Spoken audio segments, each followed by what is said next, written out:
ओं नमो परमात्मने नमः।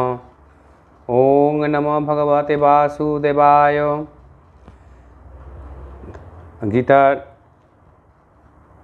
পাঠ করার আগে গীতা জ্ঞান সম্পর্কে এবং যজ্ঞেশ্বর শ্রীকৃষ্ণ সম্পর্কে আমাদের একটু জ্ঞান লাভ করে নিতে হবে। ধর্ম সম্বন্ধে আমাদের কিছু না জানলে আমরা শ্রীমদ্ ভগবদ গীতাকে কী করে বুঝব? শ্রীমদ্ ভগবদ গীতা হলো ভগবান শ্রীকৃষ্ণের একটা জ্বলন্ত বিগ্রহ। সেটাকে বুঝতে গেলে আমাদের ধীরে ধীরে আগাতে হবে। শুরু করছি আমার সেকেন্ড ভিডিও। আশা করি অনেকেরই ভালো লাগবে এবং ভালো লাগলে চ্যানেলটি অবশ্যই সাবস্ক্রাইব করে নেবেন। শুরু করছি। ধর্মকে জানতে হলে নিবৃত্তির পথে আসতে হবে আমাদের, কেননা প্রবৃত্তির পথ বিপদ সংকুল, নিবৃত্তির পথ সুগম পথ। ধর্মের নাম করে আমরা যা শুরু করেছি তাতে আমাদের অবারিত পতন ঘটে চলেছে। সকলের বাহ্যিক আড়ম্বর বেড়েছে, কমেছে ভক্তি যোগ। তার ফলে মানবিকতা নষ্ট হচ্ছে। মানবিকতা না থাকলে আত্মিক কল্যাণ হয় না, আর আত্মিক কল্যাণ না হলে যথাযথ ধর্ম পালন হয় না।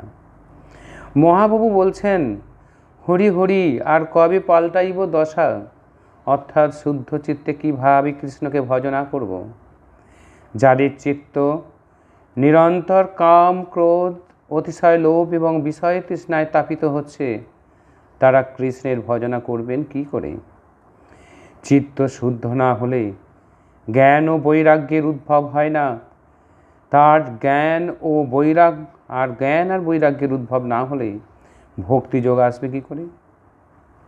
আর ভক্তিযোগ না এলে পুরুষোত্তম ভগবান কৃষ্ণের অপরূপ সৌন্দর্য প্রেমরস আস্বাদন করবেন কি করে? সেই সৌন্দর্য ও প্রেমরস থেকে ক্ষণিকের জন্য রাধারানী বঞ্চিত হতে চান না। তাই তিনি বলেন, রূপ লাগি আঁখি ঝুরে গুণে মন ভোর, প্রতি অঙ্গ লাগি কান্দে প্রতি অঙ্গ মোর। তাই বলবো, যোগেশ্বর কৃষ্ণের মুখ নিঃসৃত শ্রীমদ্ ভগবদ গীতায় প্রবেশ করার আগে আমাদের জানতে হবে মহাভারত, কুরুক্ষেত্র, শ্রীকৃষ্ণ পঞ্চপাণ্ডব ও কৌরব সম্পর্কে।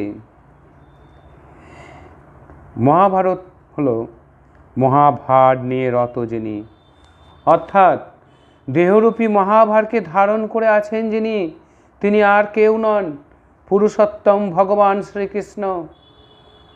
কুরুক্ষেত্র হলো নিরন্তর কর্মশীল ক্ষেত্র। ক্ষেত্র মানে জমি, অর্থাৎ জন্ম থেকে মৃত্যু, কর্ম বিনা কেউই বইতে পারে না।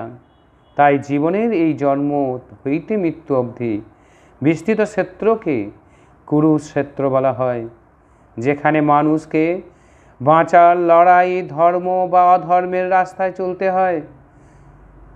শ্রীকৃষ্ণ হলো শ্রীকে কর্ষণ করেন যিনি, অর্থাৎ বিশ্ব ব্রহ্মাণ্ড সহ জগৎ সংসার ও এই দেহভাণ্ডের সকল শ্রীকে অর্থাৎ রূপকে যিনি কর্ষণ করেন, অর্থাৎ টেনে ধরে রেখেছেন।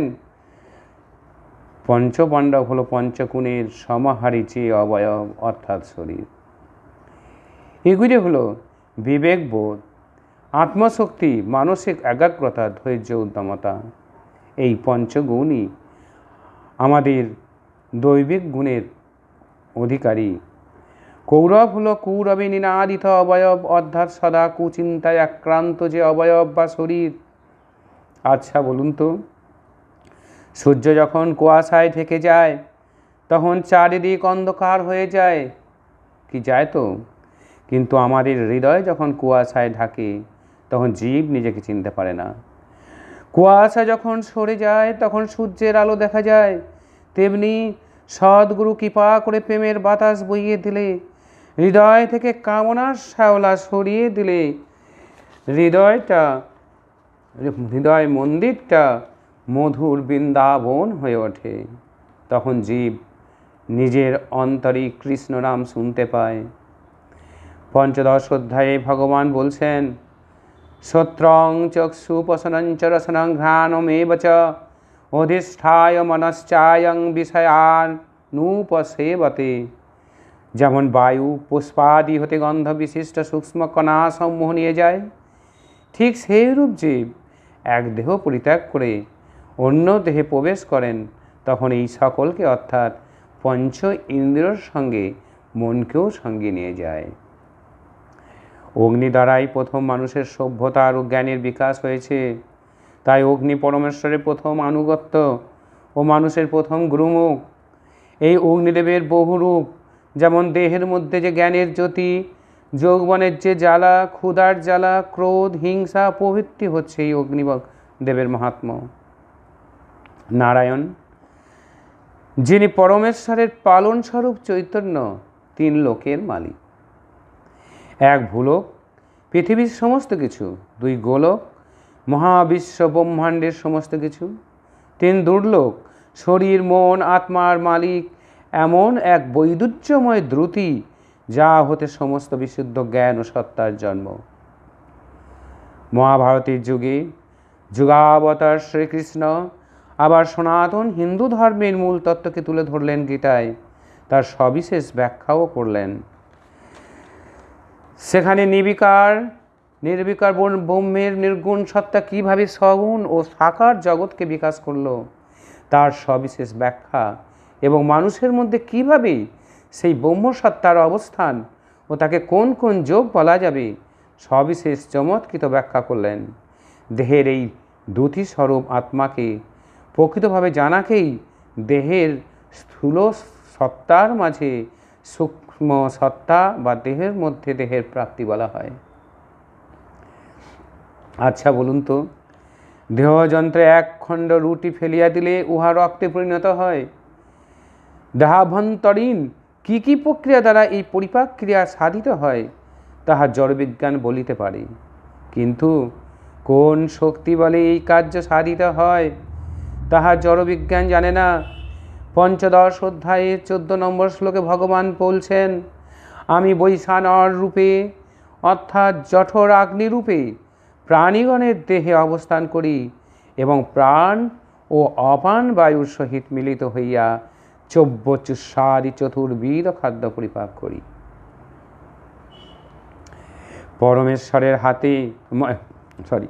পরমেশ্বরের মতে স্বরপুরুষ অর্থাৎ সূক্ষ্ম শরীর এবং আমি স্বরেরও অতীত অর্থাৎ অক্ষরেরও হইত উত্তম, এই হেতু আমি পুরুষোত্তম অর্থাৎ কারণ শরীর। মোট কথা হলো ব্রহ্মই সমস্ত, সর্বং খলবিদং ব্রহ্ম। এই বৈদান্তিক মূল তত্ত্বই হলো গীতার প্রতিপাদ্য বিষয়।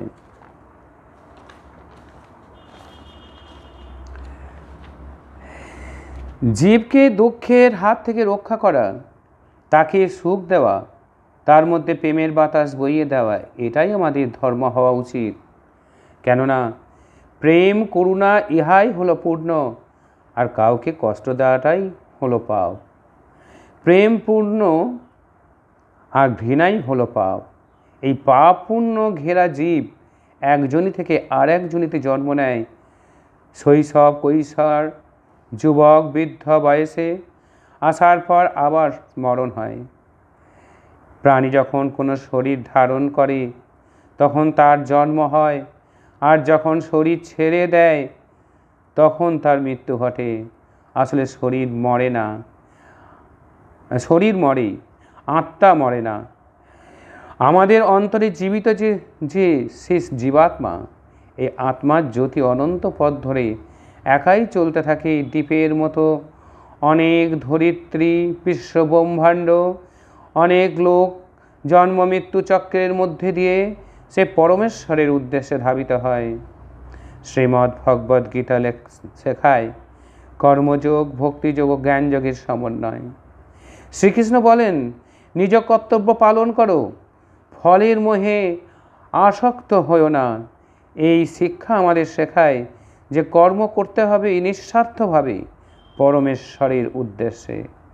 গীতা জ্ঞান মানুষকে দুঃখ, ভয় ও অজ্ঞতা থেকে মুক্ত করে সত্য, ধর্ম ও আত্মবিশ্বাসের পথে পরিচালিত করে। প্রতিটি মানুষের দৈনন্দিন জীবনের জন্য গীতা প্রাসঙ্গিক। অতএব বোঝা যাচ্ছে ভগবান পুরুষোত্তম শ্রীকৃষ্ণের সঙ্গে আমাদের কল্যাণের জন্য, আমাদের মঙ্গলের জন্য যুক্ত হতে হবে। যদি তুমি পুরুষোত্তমের সঙ্গে যুক্ত হতে পারো, তাহলে তোমার জীবন সম্পদে ভরপুর হবে, তোমার জীবন সফল হবে, তোমার জীবন ভালোবাসায় পরিপূর্ণ হবে, তুমি প্রেমময় হবে, জ্ঞানময় হবে, তুমি মুক্তি লাভ করবে, তুমি বুদ্ধিমান হবে। সংসারের দুটি জিনিস আছে, এক ভোগ আর একটা ভক্তি ভগবান। এই দুটি জিনিস এমনভাবে মিশে আছে, সেটাকে আলাদা করতে পারি না সহজে। বালির সঙ্গে চিনি বা মিশে থাকলে পিঁমড়ে তা পৃথক করতে পারে। রাজহংস যেমন জল থেকে দুধকে পৃথক করতে পারে, ঠিক সেইভাবে আমাদের সংসারের সারকে গ্রহণ করার জন্য ভগবান পুরুষোত্তম তত্ত্ব উপলব্ধি করতে বলেছেন। স্বর ও অক্ষরের উত্তম তিনিই তো পুরুষোত্তম। শুদ্ধ নির্গুণ পরমাত্মাই তো পুরুষোত্তম। তিনি একধারে সাকার, আবার একধারে নিরাকার। তোমার সামনে একটা জলের কলসি আছে, আর তোমার পিপাসাও পেয়েছে, অথচ তুমি জলের অনুসন্ধান করছো কোথায় গেলে জল পাই। তার জন্য নিজের বাড়িতে নলকূপ খনন করছো। তোমার হাতে জলের কলসি রয়েছে। গীতা হলো প্রাণের পিপাসা মেটানোর জন্য, জীবনের পিপাসা মেটানোর জন্য, মনের পিপাসা মেটানোর জন্য শান্তির জল। সেই শান্তির জল যদি আমরা পান করতে পারি, তাহলে জীবনের পিপাসা, জীবনের দুঃখ, পাপ, তাপ যত আছে তা শান্ত হয়ে যাবে। তোমার সংসারের প্রতি আসক্তি আছে, এই আসক্তিটুকুই তুমি পরমেশ্বরের দিকে ঠেলে দাও, অর্থাৎ পুরুষোত্তম ভগবানের দিকে পরিবর্তন করো। তোমাকে সংসার ছাড়তে হবে না, সংসার থেকে মনের ভাবটা পরিবর্তন করে দাও। নমস্কার। পরবর্তী চ্যানেল দেখার জন্য অবশ্যই সাবস্ক্রাইব করে নেবেন চ্যানেলটি।